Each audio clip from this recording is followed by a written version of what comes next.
aventure.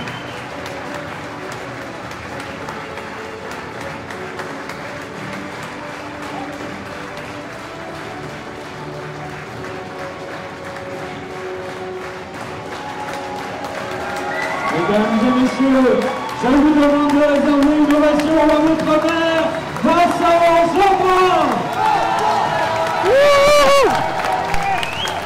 Merci beaucoup.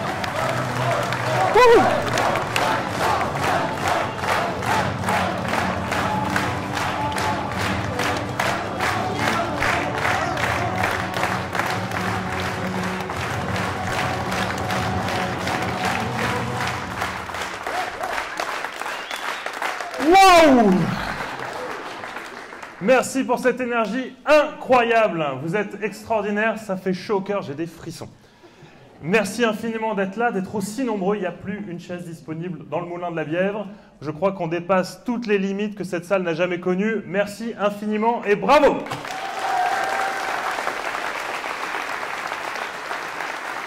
Je vois un certain nombre de personnes debout et comme j'ai prévu de vous lire in extenso tout le programme, ça va être un peu long et donc avec leur accord, j'invite mesdames et messieurs les élus et les futurs colistiers à se lever et s'ils veulent bien céder leur place à celles et ceux qui voudraient s'asseoir.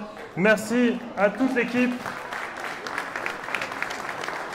Venez mesdames et messieurs, venez vous installer, c'est bien normal. Allez-y. Voilà, venez vous installer.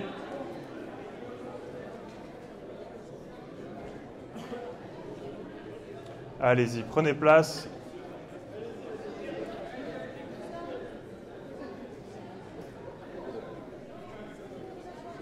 Venez vous installer, mesdames et messieurs. Et merci encore une fois à toute l'équipe de céder la place.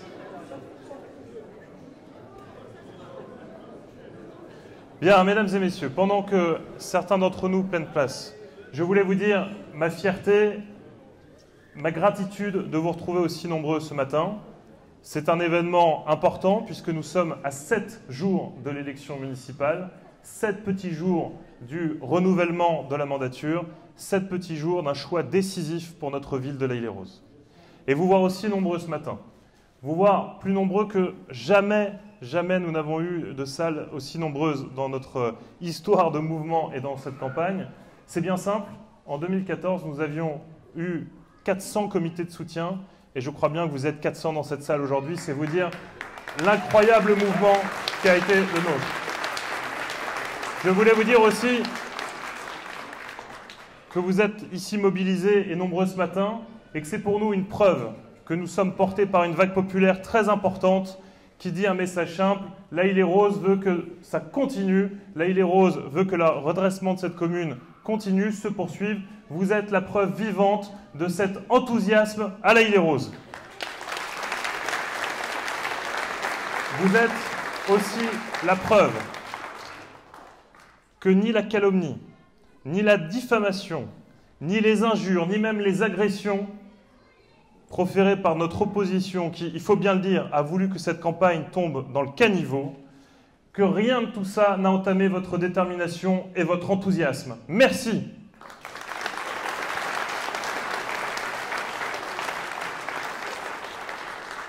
Vous me connaissez, je crois profondément dans la démocratie.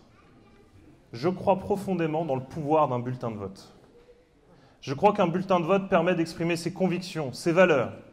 Je crois aussi qu'un bulletin de vote peut permettre de sanctionner des élus qui n'auraient pas été à la hauteur.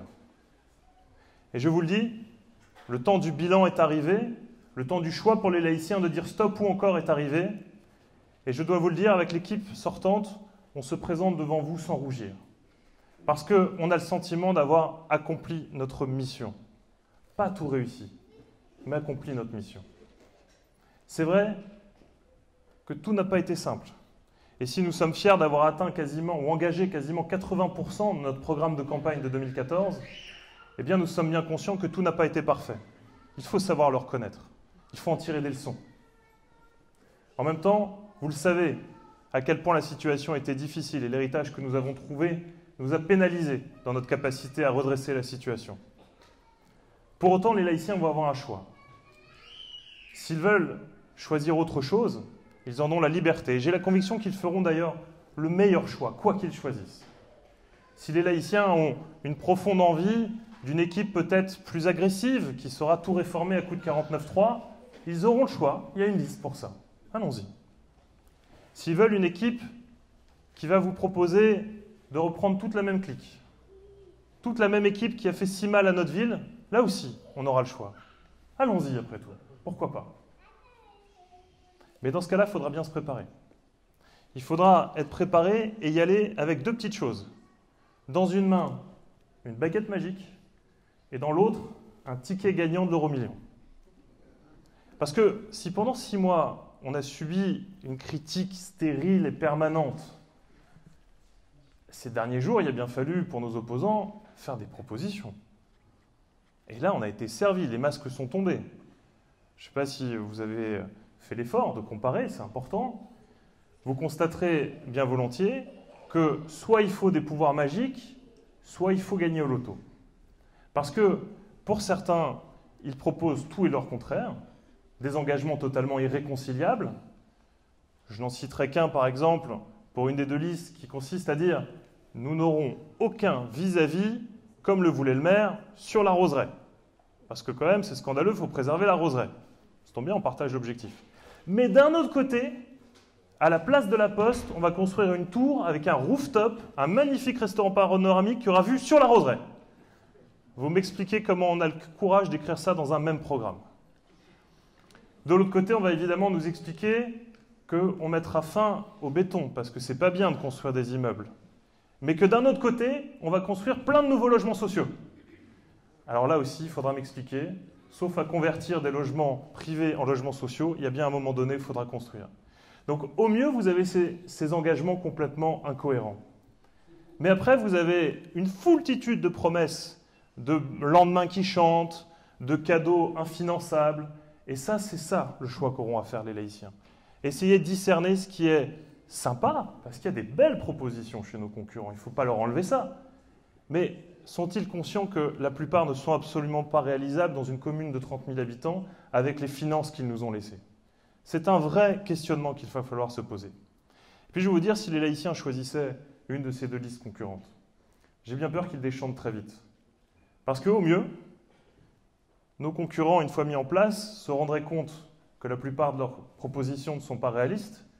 Et dans ce cas-là, ils y renonceraient, décevant certainement les électeurs qui leur ont fait confiance, et se concentraient sur leur principale mission, et vous l'avez vu, ils l'ont écrit partout, celle, tout simplement, de défaire et de déconstruire tout ce que nous avons fait pendant 6 ans. Puisque par principe, tout ce que nous avons fait est mal, leur message a été très clair et ils l'ont écrit, nous ferons tout le contraire. Et je dis que c'est au mieux, parce qu'au pire, s'ils s'obstinent et s'ils essayent de porter leurs réformes et leurs promesses et leurs programmes, eh bien mon sentiment, et je vous le dis comme je le pense, alors ils ruineront la ville et ils ruineront ses habitants. Et si je vous dis ça, c'est pas pour vous faire peur, si je vous dis ça, c'est pas parce que je m'accroche à tout prix à l'écharpe de mer, je vous dis ça parce que sincèrement j'aime ma ville. Je veux qu'elle soit plus moderne, plus animée, plus vivante, plus respectueuse de chacun, et de fait plus digne de la richesse de ses habitants et des nombreux atouts qu'elle possède. Vous le savez, moi je suis un enfant de l'Île aux Roses. J'y ai fondé ma famille, j'y élève mes enfants, j'y ai mes amis, j'y vis au quotidien, j'aime profondément cette ville. C'est d'ailleurs pour ça que depuis 6 ans, avec l'équipe municipale, on a tout donné. Ça s'est peut-être pas toujours vu, mais je peux vous assurer qu'on n'a pas compté les heures. Chaque jour, chaque week-end, chaque semaine, on était sur le terrain, on était sur les dossiers, pour faire avancer les choses, pour faire progresser la ville. Et si on l'a fait, avec autant d'énergie, avec autant d'envie, c'est parce que tous, au fond de nous, on est sûr que la Île aux Roses peut être encore meilleure. Elle peut être encore plus belle et nous rendre tous encore plus fiers. Alors oui, le choix dans 7 jours sera important. Et il sera d'autant plus important qu'il n'y aura pas la possibilité de faire machine arrière. Les transformations majeures qu'on est en train d'affronter, elles sont fondamentales, que ce soit l'arrivée de la gare du métro, que ce soit les grands projets d'aménagement. C'est maintenant ou jamais.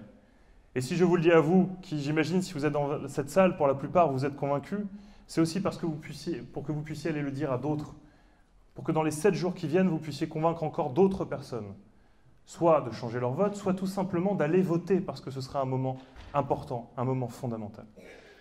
Oui, j'aime cette ville et j'aime aussi toutes les histoires, tous les parcours, tous les laïciens qu'on a rencontrés pendant 6 ans. Vous n'imaginez pas ce que c'est que d'être maire et objectivement, personne ne peut l'imaginer avant de l'être. Parce qu'on doit être partout, parce qu'on voit tout le monde, quel que soit l'âge, quelles que soient les difficultés que chacun affronte. Et je vous le dis très sincèrement, j'ai été marqué par ces 6 années de mandat. Marqué par des visages, marqué par des sourires, marqué par des larmes, marqué par des destins qui ne me quittent plus jamais. Et qui étaient très présents au moment où il a fallu choisir d'être ou non un nouveau candidat. Quand on est maire, on a accès, on rencontre, on croise des histoires humaines incroyables, des tranches de vie qui se gravent en vous et qui vous transforment. Et c'est en pensant à tous ces gens qu'on a eu envie de tout donner et qu'on a encore envie de tout donner. Parce que ma conviction, et je l'ai écrit d'ailleurs, c'est qu'être élu, ce n'est en aucun cas un privilège. Être élu, c'est être au service. C'est être au service de ceux qui vous ont fait confiance, de ceux qui vous ont donné leur confiance, de ceux qui comptent sur vous. Et en particulier vis-à-vis des plus fragiles, de ceux à qui la vie n'a pas fait de cadeau, de ceux qui souffrent, et il y en a, de ceux qui ont peur, il y en a aussi. Ces laïciens qui ont peur de lever les yeux le soir en rentrant chez eux. Et puis je pense à tous ces visages, tous ces laïciens que j'ai croisés, qui après toute une vie de travail, ont du mal à vivre dignement ou à se loger dignement. C'est aussi avec tous ces parcours de vie que j'ai à l'esprit qu'on a décidé de construire un projet pour les 6 prochaines années avec l'équipe qui m'entoure. Ce n'est pas tout à fait le même projet, parce qu'on a cette expérience de 6 années de mandat, et ça vous change un homme, ça vous change aussi une équipe. Alors oui, on se propose de vous présenter une nouvelle équipe municipale, un nouveau projet, un nouveau programme, parce qu'on a la conviction qu'on peut faire encore mieux, évidemment, et qu'on peut amener cette ville beaucoup plus loin. Pour ça, je ne suis pas seul. J'ai la chance d'avoir un magnifique entourage, plein de soutien. C'est vrai d'une équipe d'élus formidable. C'est vrai aussi d'agents communaux extrêmement dévoués. Et on a beaucoup de chance à l'Île-et-Rose. C'est vrai également de vous tous, de ces milliers de laïciens qui nous soutiennent, qui soutiennent leur ville parce qu'ils sont engagés dans les associations, dans leur famille, dans leur quartier, parce qu'ils aiment leur ville. Et ça, c'est une richesse qui nous porte. C'est un élément fantastique qui peut changer le destin d'une ville, qui peut changer le destin d'une communauté, comme celle des laïciens et des laïciennes. Alors oui, il nous reste 7 petits jours. 7 petits jours pour faire toute la différence. J'espère que vous êtes plein d'énergie et que vous êtes prêts à libérer un petit peu de temps pour faire la différence dans ces 7 prochains jours. Que vous êtes prêts à consacrer ne serait-ce qu'une demi-heure par jour, en vous posant la question « Qu'est-ce que je peux faire de 30 minutes pour convaincre un voisin ou une voisine d'aller voter ? Pour aider un voisin ou une voisine à faire une procuration ? Pour aider un électeur potentiel à se déplacer le jour du vote parce qu'il s'est blessé, parce qu'il ne peut pas se déplacer, parce qu'il doit garder ses enfants, etc. » Posez-vous cette simple question. Si j'ai une demi-heure à consacrer à défendre mes valeurs, à défendre mon candidat, à défendre mon projet, à défendre son équipe, qu'est-ce que je peux faire ? Il reste 7 jours, 7 petits jours.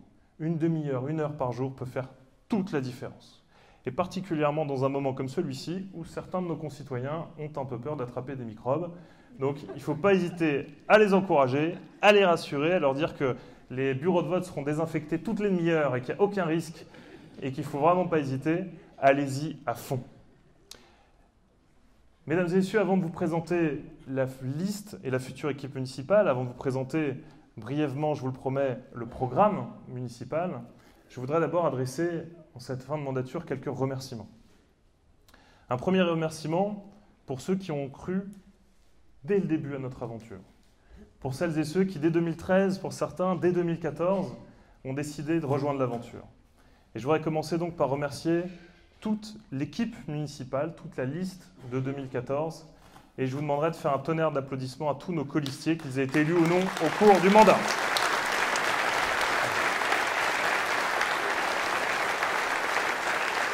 Merci beaucoup à eux. pense à Pierre, je pense à Jean-Paul, je pense à plein d'autres. Je ne vois pas tous les visages, mais hop, je sais pas. Merci infiniment. Merci également à celles et ceux qui ont été élus pendant 6 ans à nos côtés et qui, parce que la vie les amène ailleurs, ou tout simplement parce que après quelques bonnes années de loyaux et loyaux services à la Île-et-Rose, ils ont envie de pouvoir souffler un petit peu et se reposer. Je voudrais qu'on salue les élus qui nous ont accompagnés, ont été vraiment à la hauteur pendant 6 ans et qui veilleront, je l'espère, encore sur nous. Alors je les ai évidemment perdus de vue parce qu'ils étaient censés être assis juste derrière moi. Je voudrais saluer Laure Hubert. Elle est là. Merci Laure. Et bonne chance dans ta nouvelle vie. Plein de bonheur, plein de réussite. Merci également à Florence Labandji.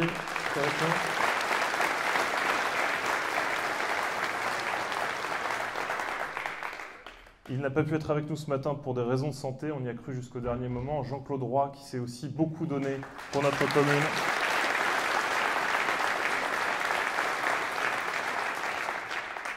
Merci infiniment du temps et d'énergie que vous nous avez consacré. Vous serez toujours chez vous, à la Île-et-Rose, à l'hôtel de ville et au sein de cette équipe. Merci du fond du cœur. Je voudrais également remercier celles et ceux qui ont été les chevilles ouvrières de ce mouvement, de ce rassemblement qui est Plus belle Laï. Tous ces bénévoles qui donnent du temps à n'en plus finir, qui suent sang et eau pour organiser des événements comme celui-ci, pour vous appeler, pour diffuser des documents, pour pouvoir organiser la vie d'un mouvement, pour défendre nos idées, pour défendre nos valeurs. Ils sont, j'allais dire, des centaines, une trentaine ultra motivés. Et rien que pour ça, on peut les applaudir très très fort. Merci à tous les bénévoles qui font vivre Plus belle Laï.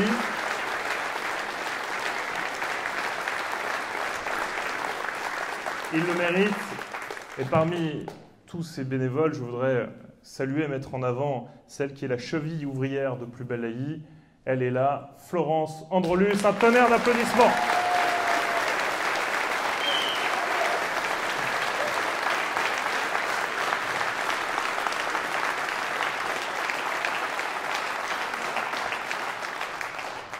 Croyez-moi, c'est mérité. Je voudrais également remercier, parce que nous sommes en campagne et qu'il y a le nerf de la guerre, l'argent. Je voudrais remercier les très, très nombreux donateurs qui nous permettent de faire vivre et d'animer cette campagne. Figurez-vous que vous êtes plus de 150 donateurs à avoir soutenu cette campagne. Un grand merci à vous tous.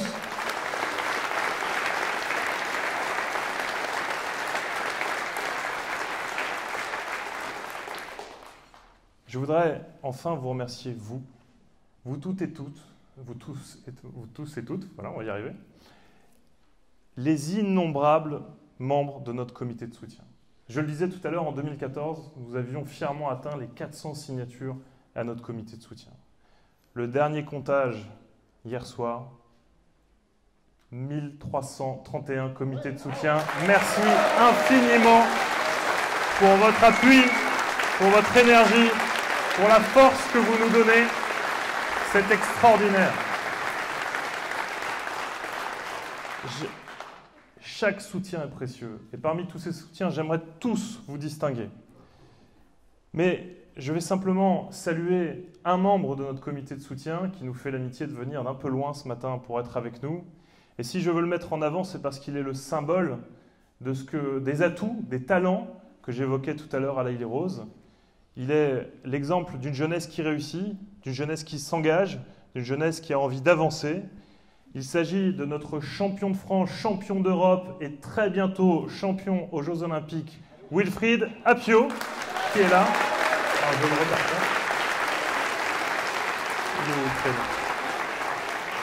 Il est là, lève-toi Wilfried.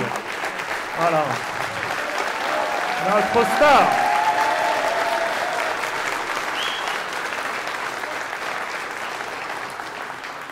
On est très fiers de lui. Et je voudrais vraiment le citer en exemple parce que, bien sûr que notre jeunesse a immensément de talent. Et il en est l'exemple parce qu'il est courageux, il a profondément le goût de l'effort, le goût du dépassement de soi. Mais il est aussi plein d'espoir. Et d'une grande générosité puisqu'il n'oublie jamais son club, sa commune, sa ville, son quartier. Bref, il est reconnaissant à la Île-et-Rose et il est vraiment porteur d'espoir pour cette jeunesse à la Île-et-Rose. Et je tiens à le remercier encore une fois de sa présence et lui dire, les yeux dans les yeux, c'est pour des jeunes comme toi qu'on se bat ici. C'est pour des jeunes comme toi qu'on a envie de gagner. Merci beaucoup de ta présence. Et on croise les doigts pour la suite. La médaille olympique est pas loin, croyez-moi. Voilà, je voulais encore une fois tous vous remercier. Et maintenant, vous me permettrez cet exercice un peu particulier qui consiste à présenter les 40 membres de la future équipe Plus Belle Laï qui ont eu ce petit grain de folie de nous accompagner pour cette nouvelle expérience. 41 personnes qui représentent à la fois toute la diversité de l'Haye-les-Roses, dans ses âges, dans ses quartiers, dans sa culture, dans ses milieux socio-professionnels, toute la diversité politique aussi, qui peut être portée au sein de Plus Belle Laï, avec différentes formations politiques, et puis aussi plein de gens qui ne sont absolument pas engagés dans une formation politique quelconque. Et c'est cette équipe qui nous ressemble, qui nous rassemble, qui aura vocation à porter un beau projet pour l'Haye-les-Roses, qui lui aussi a vocation à nous ressembler et nous rassembler. Alors, permettez-moi tout d'abord de commencer par les dames, et je voudrais remercier et vous demander de les applaudir à chaque fois très fort pour leur souhaiter bon courage pour les 6 prochaines années. Je voudrais tout d'abord saluer une cadre administratif à la retraite qui est surtout une membre extrêmement active de l'association des Castors. Les Castors, c'est tout ce quartier pavillonnaire qui s'est construit avec des bénévoles. Je voudrais saluer très fort Odette Vallet.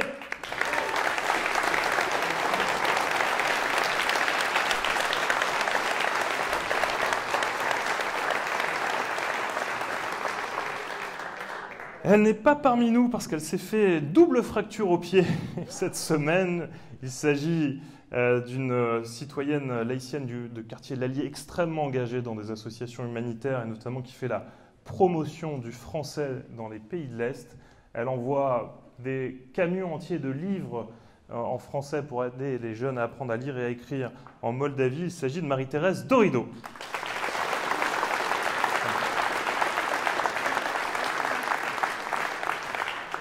Elle exerce encore un métier extraordinaire puisqu'elle est doreur sur cuir et relieur dans le secteur du livre. Elle est membre active du conseil du quartier du Jardin parisien. Je vous demande d'applaudir Brigitte Patin.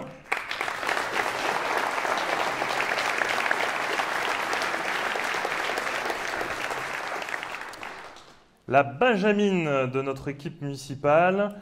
Elle est actuellement étudiante à Sciences Po. Elle est la fille d'un docteur bien connu à l'Haye-les-Roses. Il s'agit de Camille Fabien.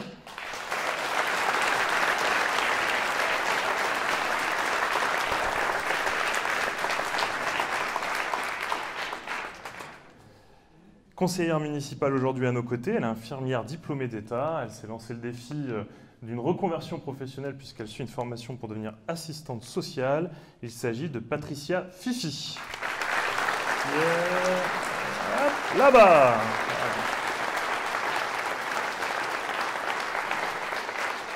Aujourd'hui consultante informatique dans le secteur bancaire, très impliquée au Jardin parisien. Je vous demande de saluer Catherine Sebag. Aidez-moi. Là-bas.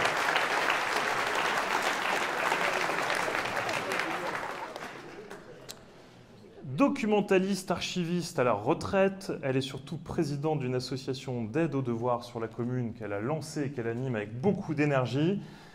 Elle est donc un pilier de la réussite éducative sur notre ville. Je vous demande un tonnerre d'applaudissements pour Flora Laruelle.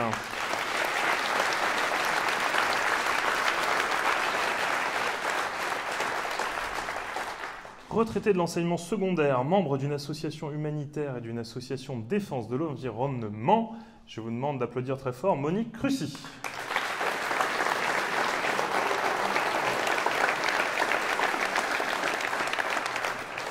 Elle est connue comme le loup blanc dans le quartier du centre, où elle est très active dans le conseil de quartier. Elle est également agent de petite enfance.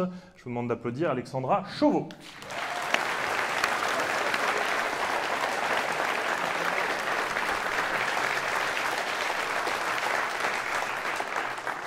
Elle était jusqu'ici la Benjamine du conseil municipal. Elle est présidente du conseil de quartier des Blondeaux. Elle est déléguée aux relations citoyennes. Elle est également juriste en droit social au sein d'une direction des ressources humaines Et c'est pas facile à gérer en ce moment avec le coronavirus, me racontait-elle. Je vous demande d'applaudir Marine Renavant.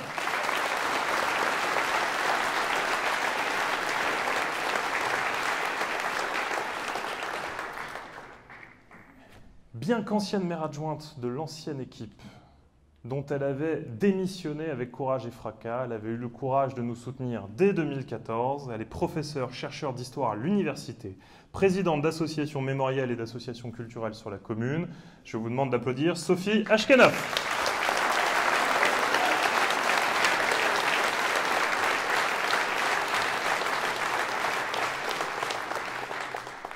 Elle est directrice d'un organisme de formation. Elle est aussi très connue sur la ville pour être présidente d'une association sur le handicap et membre d'une association de parents d'élèves. Je vous demande d'applaudir Annick Tchenna.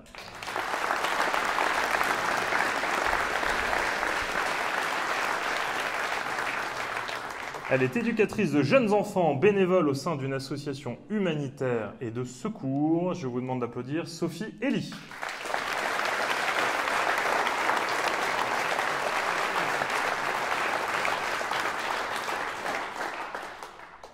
Elle est professeure certifiée de lettres classiques, présidente de l'EHPAD Pierre Tabanou. Elle est également responsable locale du mouvement Agir, le parti politique. Je vous demande d'applaudir Catherine Gavril.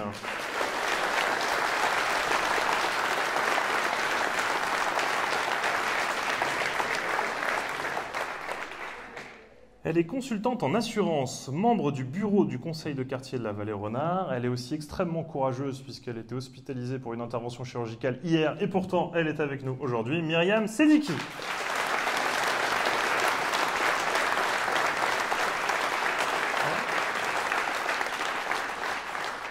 Elle est assistante maternelle, vice-présidente de la Caisse des écoles aujourd'hui, présidente du conseil de quartier de la Vallée-Renard. Je vous demande un tonnerre d'applaudissements pour Karen Chaffin.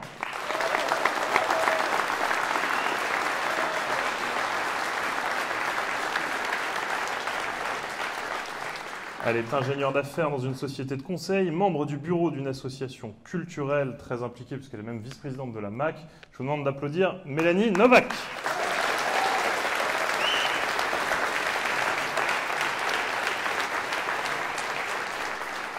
Responsable d'administration des ventes, de contrôle de gestion, elle est aussi ancienne directrice et professeure des écoles. Elle est notre maire adjointe en charge de l'éducation. Je vous demande d'applaudir Anne-Laurence Delaule. Ah bah.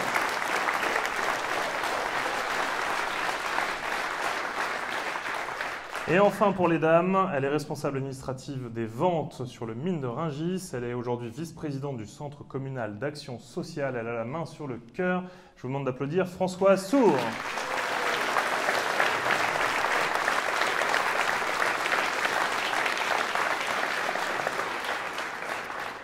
Voilà pour les dames. Je vais essayer de faire aussi rapide et court pour les hommes, mais je vous demande de ne pas faiblir pour vos applaudissements. Il est aujourd'hui conseiller... Pardon, hop là, on me fait signe que j'ai oublié. Mon Dieu, voilà comment créer un conflit terrible dans une liste. Aïe, aïe, aïe. Je dois avouer que la configuration qui a un peu changé de la salle ne m'aide pas. J'ai oublié Samia Coulon, qui est directrice fondatrice d'un cabinet de conseil en ressources humaines. Bravo à Samia.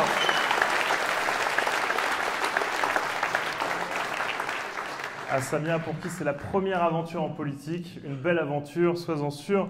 On va partager de bons moments et toutes mes excuses. On peut dire maintenant qu'on a gardé le meilleur pour la fin. Le mal est rattrapé. Merci. Il est aujourd'hui conseiller municipal, archi investi dans le tissu associatif de la ville. Il est géomètre à la retraite. Je vous demande d'applaudir très fort Luc Père.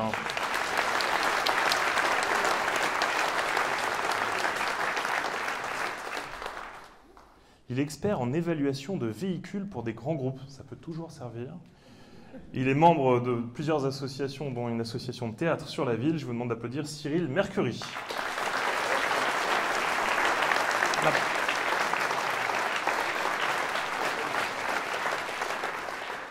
Il est cadre dirigeant dans le secteur de l'immobilier. Il est président d'un club de sport sur la commune qui se joue avec des raquettes pas loin de Carrefour. Il s'agit de Stéphane Scarella.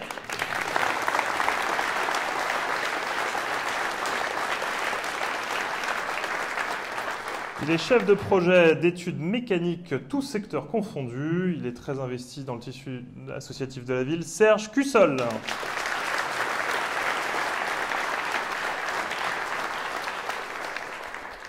Il est cadre bancaire. Il est également président de l'association locale d'anciens combattants. Je vous demande d'applaudir très fort Olivier Dufour.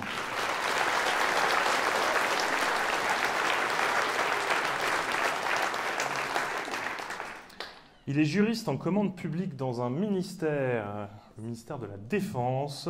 Je vous demande d'applaudir Jérémy Bacalian.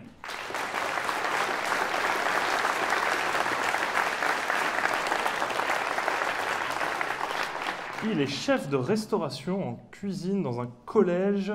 Je vous demande d'applaudir très fort Sébastien Penamen.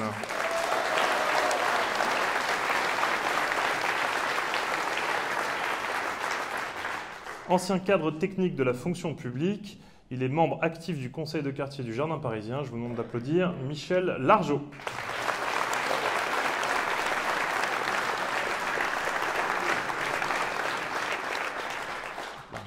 Pas trop mal aux mains, ça va, vous tenez le coup? Alors, on va pouvoir applaudir notre technicien après-vente automobile. Il est président d'une association de locataires. Il a obtenu beaucoup de la part d'un bailleur social sur la ville pour le bien des habitants. Je vous demande d'applaudir Igor Bra-Guerrero.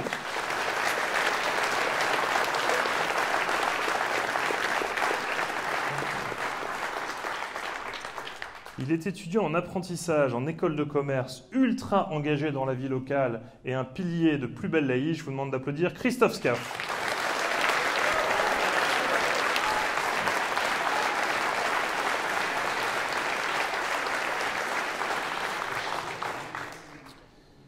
Styliste numérique chez un constructeur automobile, c'est la classe, Dominique Sermenton.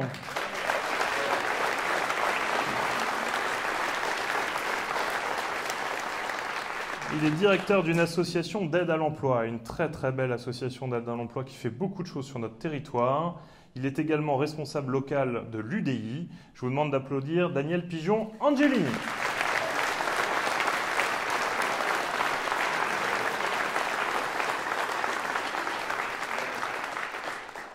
Président d'un organisme de certification des logements, labellisé haute performance énergétique et environnementale. Il veille sur l'urbanisme et l'aménagement de la ville depuis 6 ans maintenant. Daniel Aubert.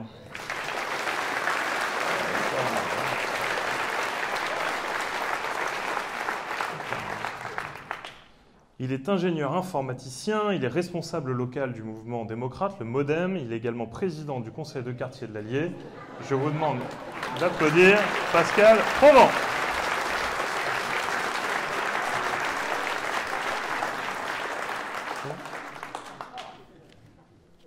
Bon, hop là. Il est technicien électroménager, responsable local du mouvement Les Républicains. Je vous demande un tonnerre d'applaudissements pour Patrick Androlus.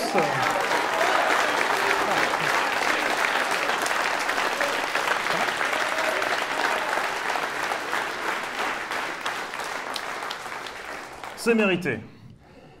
Il est directeur d'une PME à la retraite. Il est président du conseil de quartier du Petit Robinson. Son surnom, c'est Air Général parce qu'il ne laisse rien passer. Et c'est parfois un petit dictateur en puissance, mais on l'adore, c'est Bernard Dupin.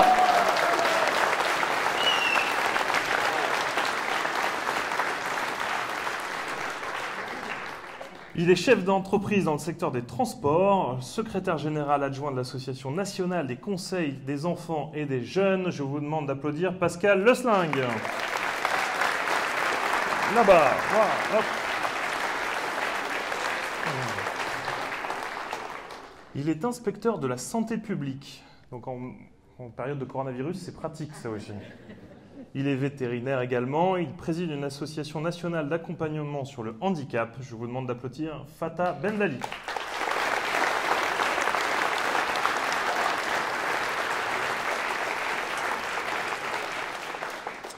Il est entrepreneur dans le négoce et l'export de champagne. C'est toujours bon à connaître aussi. Il est surtout président du conseil de quartier du Jardin parisien. Il est également le porte-étendard du mouvement Génération Terrain. Je vous demande d'applaudir très fort Clément Decrouy.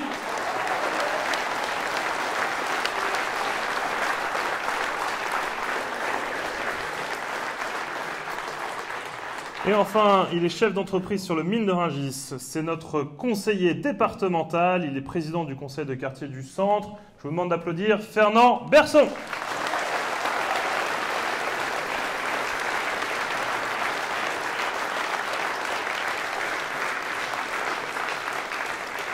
Voilà, mesdames et messieurs, celles et ceux qui ont ce petit grain de folie, ce sens du devoir, de l'intérêt général, de l'abnégation, qui ont décidé de se porter candidat dans cette élection.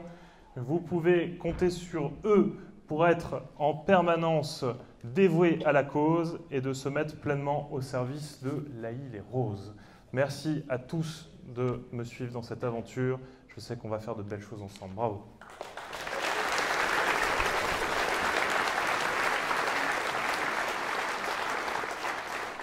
Alors, comme promis, la lecture du programme.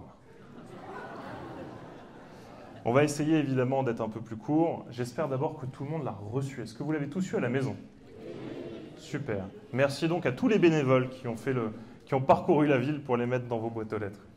Je voudrais simplement vous en parler en quelques mots et sans forcément entrer dans le détail, préférant, s'il y avait des questions autour du verre de l'amitié tout à l'heure, pouvoir répondre à chacune des questions, des précisions ou des suggestions que vous pourriez me faire. Simplement vous dire que ce programme, il a été rédigé, comme je le disais tout à l'heure, avec la force de 6 années d'expérience. Il a été rédigé avec une ambition claire, celle de transformer profondément l'Haÿ-les-Roses, à la fois en se tournant définitivement vers le modernisme et tout ce que pourra amener la gare de métro, notamment les grandes transformations et les grands projets urbains, mais également avec une volonté farouche de préserver ce qui fait notre identité. Ça passe par le patrimoine bâti et humain de notre ville. Ça passe aussi par préserver cette chance que nous avons à l'Haÿ-les-Roses d'avoir un tissu pavillonnaire riche et de qualité. C'est-à-dire qu'évidemment, à 5 km de Paris, vous le voyez bien, les promoteurs ont les dents longues. Il faut qu'on réussisse à transformer encore notre plan local d'urbanisme pour protéger les secteurs pavillonnaires parce que c'est une chance et que nous avons toujours voulu, en matière d'aménagement, proposer de véritables parcours résidentiels. Il en faut pour tout le monde, un petit peu de tout.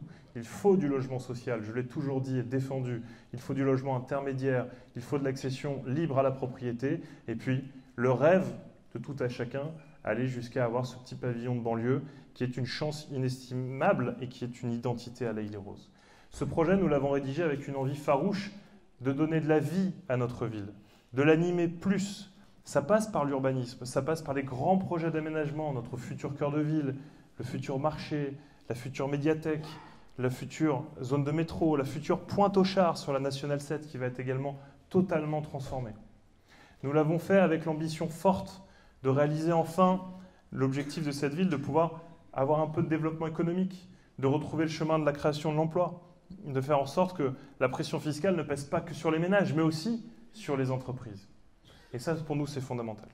Nous l'avons rédigé avec peut-être 2 axes plus forts que nous ne l'aurions mis en 2014, fort de notre expérience. 2 choses importantes. La première, et vous l'avez vu, elle est mise en avant à chaque page, c'est la question de la transition écologique. L'Haÿ-les-Roses ne peut pas, ne doit pas laisser passer cette thématique fondamentale. Nous devons prendre toute notre part du combat mondial pour protéger l'environnement. C'est important parce que c'est en tant que collectivité que nous devons être exemplaires. Et nous inciterons les laïciens à l'être. Vous connaissez ma philosophie, il ne s'agit pas de faire de l'écologie punitive, il s'agit de faire du gagnant-gagnant. Gagnant pour nous en matière de santé, en matière de respect de notre cadre de vie, et évidemment gagnant pour la planète et donc pour les générations futures. Ce sont des choses fondamentales. Et on a été un peu loin dans le programme, puisque sur chacune des pages, vous avez ce qu'on a appelé le fil vert du mandat. Ce n'est pas le fil rouge, c'est le fil vert. Toutes les politiques publiques seront faites à l'aune de cette question de la transition écologique. Et il y a beaucoup à faire. Certains m'ont rayonné en disant « C'est vrai que vous voulez planter une forêt à l'Haÿ-les-Roses ?» Attendez, c'est n'importe quoi, là. Ben oui, une petite forêt, c'est vrai, mais une forêt quand même. On appelle ça des mini-forêts. Il y a un botaniste japonais, un grand chercheur qui s'appelle Miyawaki, et qui a créé le concept de petites forêts de 100 mètres carrés qui sont plantées d'une certaine manière et qui sont tellement denses qu'elles ont à la fois la capacité de pousser 5 fois plus vite qu'une forêt normale et qui ont 30 fois plus de biodiversité à l'intérieur et qui en plus jouent pleinement le rôle de poumon vert, de filtre d'air, etc. Ça fait partie des propositions qu'on est capable de vous proposer et que nous, contrairement à d'autres, on sait chiffrer parce que tout le programme a été voulu ambitieux, mais réaliste et réaliste à l'échelle du mandat. Un deuxième sujet important, et je dirais qu'en la matière, il y a tout à faire, c'est la question de la laïcité et du respect des valeurs de la République. Parce que une laïcité protégée, c'est la meilleure garantie pour chacun de bien vivre en République. Et là-dessus, on doit bien le dire, cette ville n'avait pas forcément de politique ou de stratégie en la matière. Je crois qu'il est de notre ressort, de notre rôle, d'insuffler une politique et un encouragement à la laïcité, aux valeurs citoyennes et tout ce qui est à même de nous aider à bien vivre ensemble. Je voudrais également vous dire que l'objectif de ce mandat sera évidemment aussi de poursuivre la bonne gestion. Cette bonne gestion qui nous a permis, en seulement 6 ans, d'abord, je le dis comme ça, de sauver la ville. Sauver la ville parce que les finances étaient dans le rouge, la dette était énorme, mais surtout, l'État, dans le cadre de sa réforme, nous a fait perdre 20 millions d'euros. Donc, la gestion courante, comme c'était le cas à l'époque, n'était absolument pas envisageable. Donc, ça n'a pas été un mandat facile parce que ça voulait dire bien souvent fermer des robinets, limiter des crédits pour telle ou telle politique publique. Croyez-moi, ce n'est pas drôle. Mais il fallait le faire pour sauver cette ville et ses capacités d'action future. Donc, il va falloir poursuivre, non pas le fait de fermer les robinets, mais en tout cas de poursuivre la bonne gestion et d'aller faire la chasse au gaspillage partout où il y en aurait encore. Et ça, c'est pour nous fondamental. Pourquoi ? Parce que ça va nous permettre de baisser notre budget de fonctionnement, les dépenses courantes, pour augmenter le budget d'investissement. On voit bien, la salle est quasiment trop petite aujourd'hui. Donc il va falloir agrandir certains équipements. Et ça passe par une mandature dans laquelle on va pouvoir aller beaucoup plus loin en termes d'équipements publics et enfin offrir à l'Île-et-Rose et à ses habitants les infrastructures publiques, sportives, culturelles, associatives, dignes d'une ville de 33 000 habitants, qui plus est aux portes de Paris. Ça passe par ce qui sera créé dans le cadre des grands projets, nouvelle salle polyvalente en cœur de ville, nouvelle médiathèque, je le disais, à la place de l'actuel marché, un nouveau marché effectivement, des nouveaux équipements pour la petite enfance comme des nouvelles crèches, des nouveaux multi-accueils, et puis du côté de la future gare, là pour le coup, une ambition à la taille de ce futur quartier, c'est-à-dire un vrai centre social, un vrai centre d'animation pour les jeunes, pour les associations et pour les toujours jeunes, et puis également adossé à 2 nouveaux groupes scolaires, 2 nouveaux équipements sportifs de grande qualité qui sont aussi une nécessité quand on voit la richesse du tissu associatif sportif. Je le dis d'autant plus qu'on le dit sous le couvert du président du CAL fédéré qui, bien que par sa position se doit d'être absolument neutre dans cette campagne, nous fait l'amitié d'être là pour écouter ce que l'on dit. Eh bien, merci Jean-Paul. Et on a eu l'occasion d'avoir beaucoup d'échanges constructifs avec le CAL et toutes ses équipes sur la nécessité de se projeter sur les 30 prochaines années.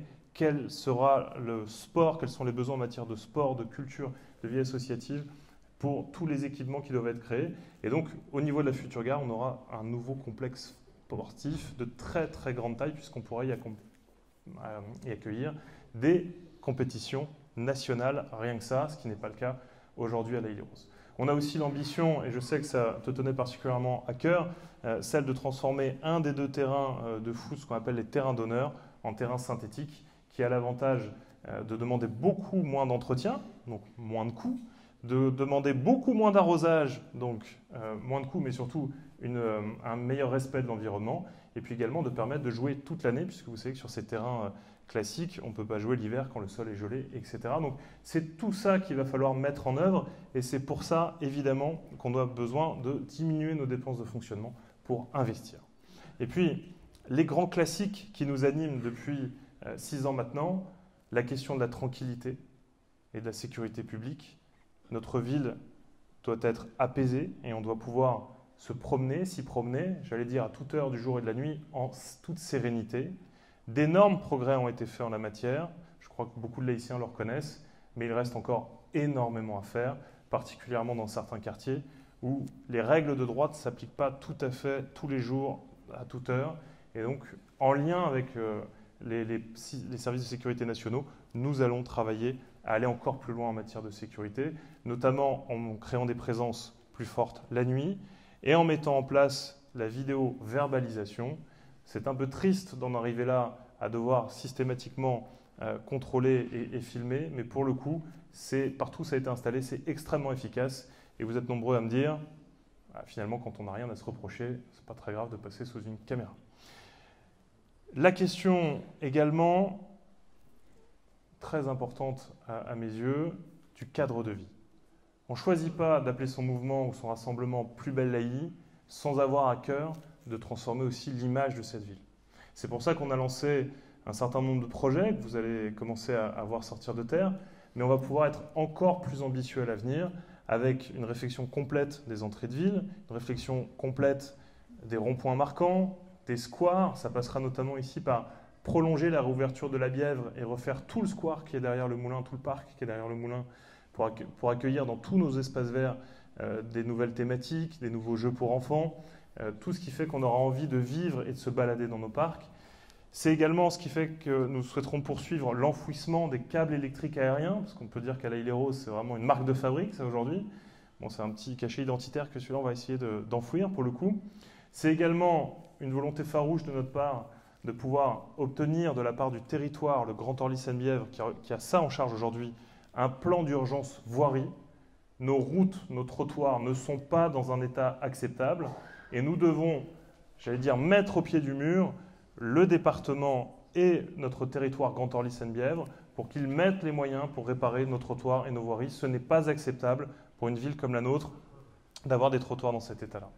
Je pourrais évidemment vous faire une liste extrêmement longue, je crois que ce n'est pas l'objet ce matin, mais vous dire sincèrement que tout ce qui a été écrit là-dedans est fait pour faire avancer l'Haït, est fait par conviction, on ne s'est pas forcé à écrire quoi que ce soit là-dedans, est fait avec le sentiment que c'est réalisable dans les 6 ans de mandat, ou en tout cas engageable dans les 6 ans de mandat, est fait avec le sentiment que nous avons la capacité de le financer, que nous avons la capacité de le porter, et surtout avec la conviction que tout ça nous permettra de rendre plus belle l'Haït. Alors, chers amis, si ce que vous lisez là-dedans vous plaît, si vous pensez que l'équipe qui est rassemblée autour de moi peut améliorer la situation à l'Haït-les-Roses, et si vous êtes convaincus qu'il faut nous faire gagner, alors il vous reste 7 jours pour que tous ensemble on se motive, que tous ensemble on se mobilise. J'allais dire 7 jours pour vous lever, 7 jours pour brandir les programmes qui vous ont été donnés et que vous avez trouvés sur vos chaises, 7 jours pour les montrer autour de vous, 7 jours pour convaincre chaque laïcienne, chaque laïcien, chaque électeur de faire voter autour de soi le 15 mars prochain. Et j'espère que le 15 mars ce soir, on se retrouvera tous à l'auditorium pour fêter une très belle victoire, la victoire de l'Haït-les-Roses. Merci infiniment.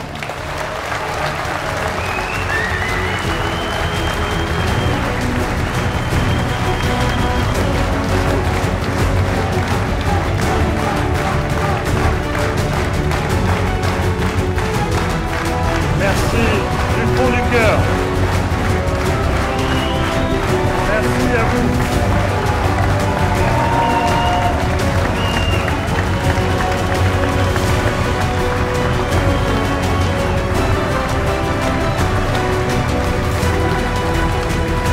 Merci du fond du cœur. Et maintenant, je vous invite à traquer ensemble.